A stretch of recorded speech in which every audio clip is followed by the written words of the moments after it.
So Mandy emailed me, and she basically just taken over her town's barbecue cook-off event. Mm-hmm. So it's a local type, unsanctioned event? It's been an unsanctioned cook-off for the past 10 years. Oh, those are the best. I know. I think so, too.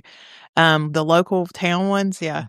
So the whole point of it is they created a scholarship to fund for trade schools that are going to graduating seniors to help revive their little town, which is smart, and I love that.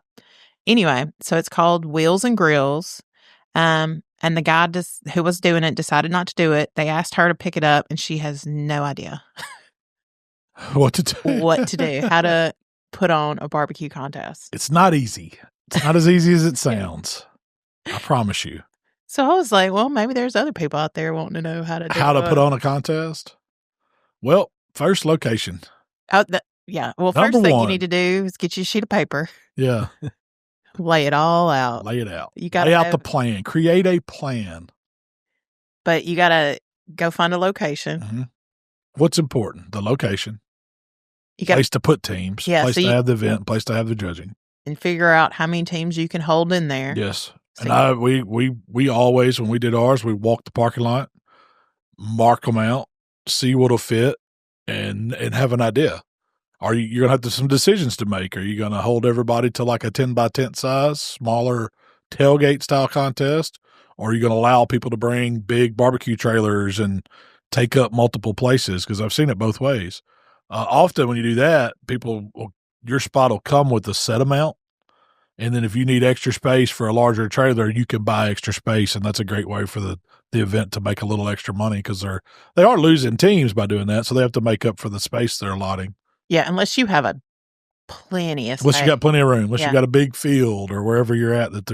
I've cooked at some places where space wasn't a problem. They didn't care. Take as much as you want. It's usually not the case. It's usually not the case, yeah. Usually you're in a parking lot or a small area. Or on the side of, downtown streets. Yeah. So you need a location and your team limit, and then what you going to cook. Yeah. Is it going to be just a traditional barbecue? Are you going to do, steaks, ancillaries? I mean, that's kind of determining on where you're at and what's popular in your area. And most of the time, a rib contest is really popular. Rib chicken, some type of beef. It could be a steak. It could be whatever. It could be anything.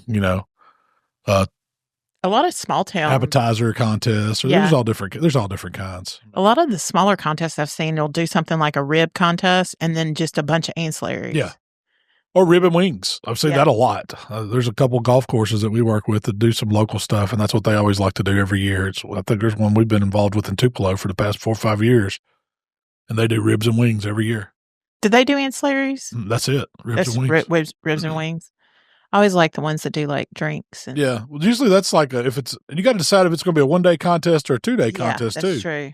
A lot of if you're doing larger cuts of meat, if you're wanting to do the briskets and the pork butts and stuff like that, you can't just show up one day cook those. You need overnight cook. So that's going to limit your time where you're going to be taking up whatever area you're at. If it's downtown, if it's a parking lot or whatever, shutting down businesses.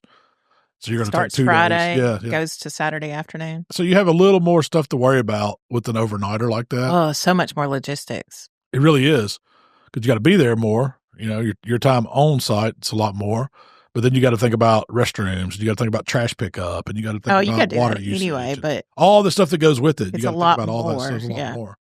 So we got to where we like the 1-dayers, and I think steak contest got us in that mind frame, because you show up that morning, you do your cooking, you go home that afternoon, and it does limit you on what you can actually have a contest on. The type of meat, but I like the 1-day setups because I could be in and out. Well, it's if you're managing it, it's less logistics. Yeah, it really is. Yeah. Another thing is you better get a bunch of volunteers. You're gonna need help.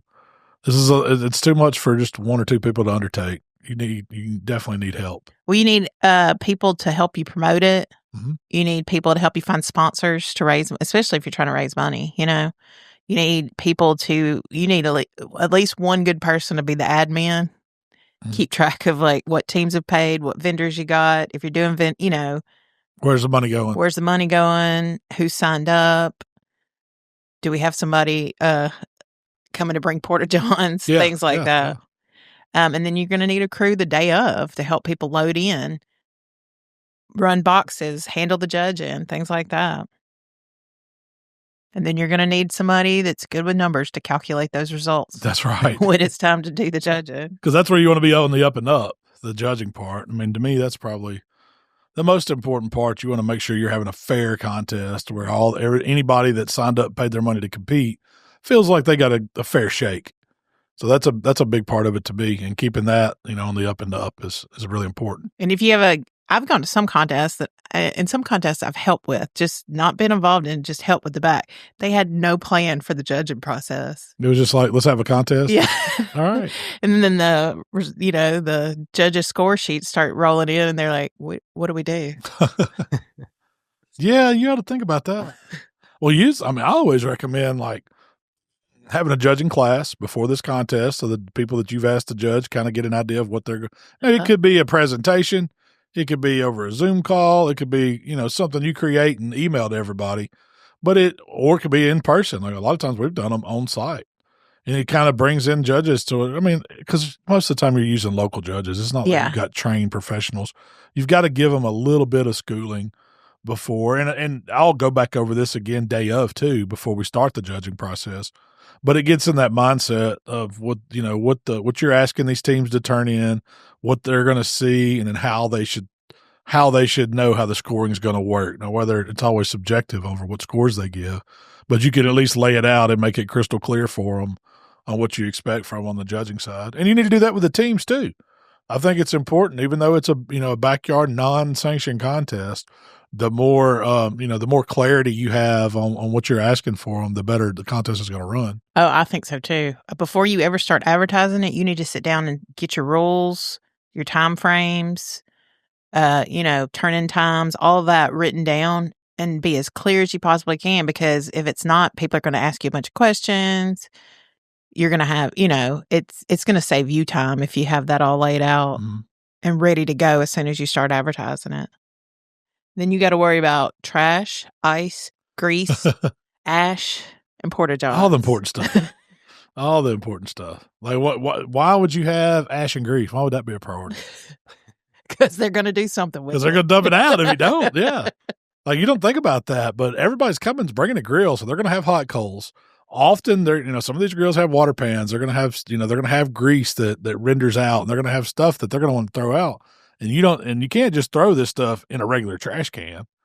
You can, but you risk fire, you risk melting cans. So what we've always done in that situation is like, oh, let's dedicate one, find an old used barrel that you can put hot ashes in, that you can put a lid on, put out, pick up at a later date.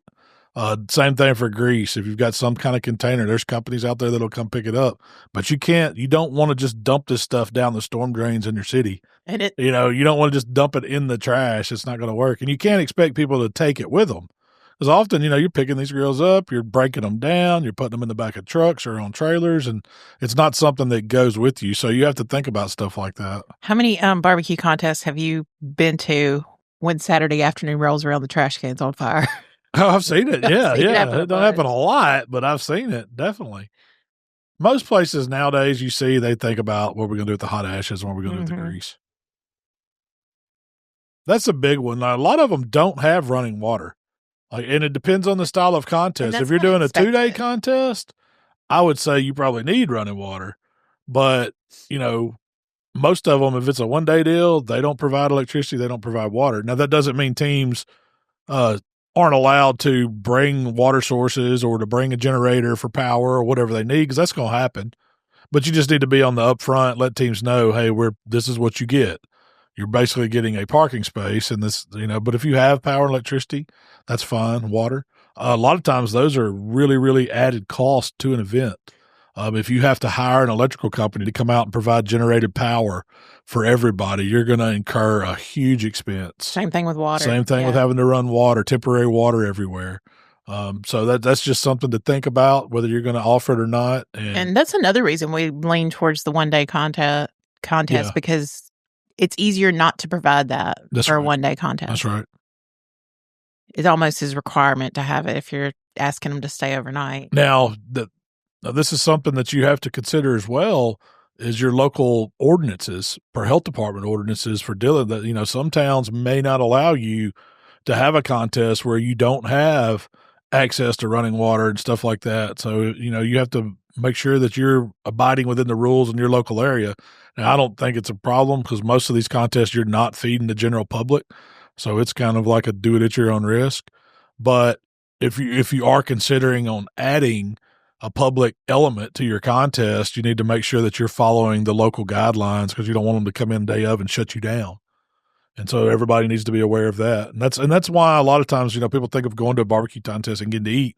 They don't often get to, and it's not because the organizers or the teams don't want to give out food. It's because it's against the law, that the local laws and won't let you do it. So. Yeah, and that's one thing I didn't know until we got into. Yeah, you don't know that. Yeah, you don't realize that. And a lot of people don't. They'll show up and, hey, can I get a rib bone? Yeah. So, legally I'm not supposed to be able to do that. But if you come in and we're friends, it's different then. Then you're eating at your own risk, I guess. I would say it's always a good idea to set a team meeting, like the week of the event or, you know, like the Wednesday, Thursday before the event. Sometimes they'll do it the Sunday, you know, like a week before. Yeah, a week before. But it just helps, you know, to answer questions, make sure everybody's on the same page. Lets them know how things are going to go. Yeah. We've done it remote before. We've done it through Zoom, so it makes it a lot easier. But it makes load-in better. It makes it slow. It lowers the questions down because you're going to get hammered on day of. There's going to be something going on at every team that they're going to have questions and stuff. So you're going to be running around. You need to have people in places to help answer those questions and help your teams out because you got to keep them happy. You got really you're really juggling three things. You're juggling the city or wherever you're having this contest. You're keeping those people and happy. The infrastructure you The got. infrastructure, yeah. Then you're juggling the teams and keeping them happy because without the teams, you don't have a contest. And then you're juggling the judges. So without the judges, you don't have a contest. And all the back end, yeah. So you've got so it's a bigger undertaking than just showing up and saying, hey, everybody cook something. I'd also highly recommend having a really solid plan for load in. Like, how are people going to come in? Are you going to expect them to drop things off and get out? How are they going to get out? You know, like whatever your load-in plan is for that morning, you need to know. Yep. Stick to it and have some people that's their job and make sure that flows smooth because I have seen them turn into parking disasters, you know. And that'll be the first thing that'll get all the teams mad at you. Biff Sabota was notorious about it back in the day. Remember how he used to sit in traffic for hours? You'd spend half a day just sitting behind other vehicles trying to get in or get out. It was miserable. Miserable. You're talking, you've been out there working hard for a week and it's Sunday and you're trying to get out of there. Yeah, and you're stuck. It's horrible. And you get your teeth kicked in. You know, yeah, you're sad, don't want to be there heartbroken. And then have the spaces and sizes clearly defined so people know where they're going and where they're setting up and stuff. You got to have some supplies. You got to have turn-in boxes, judging sheets, pencils, napkins, bottled water. And for your team. I was going to say, you got to feed your volunteers. Mm-hmm. You better have a plan. Better have a plan. Because they start getting hangry. Scorecards. How many times have we done a contest where we didn't realize we didn't have enough scorecards and you had to go print some real fast or something? Yeah. Your turn-in boxes, your judging sheets, pencils, napkins, bottled water. Those and crackers. Usually crackers are part of that. Mm-hmm. And you got to have a good plan for turn-in. What would that be, like times or?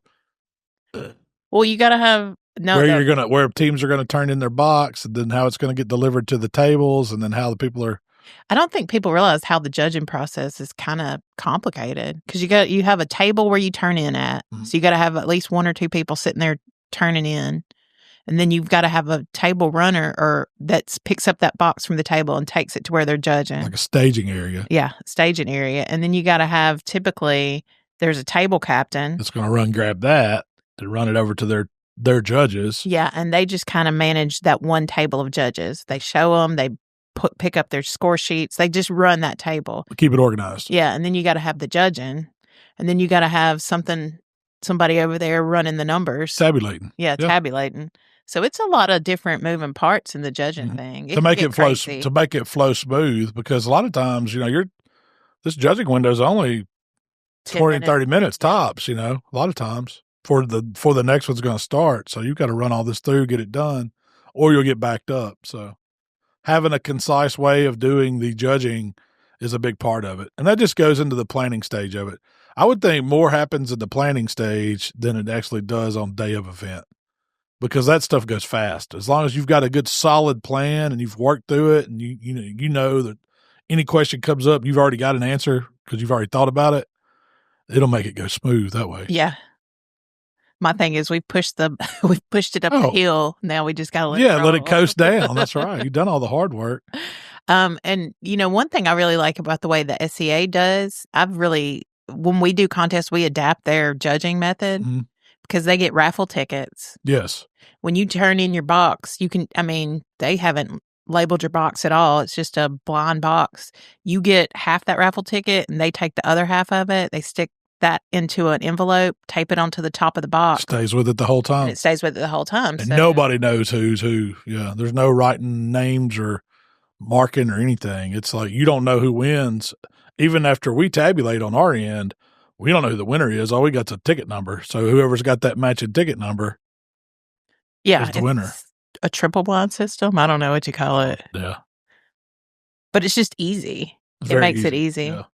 I do like the way when we score them that we do one box at a time.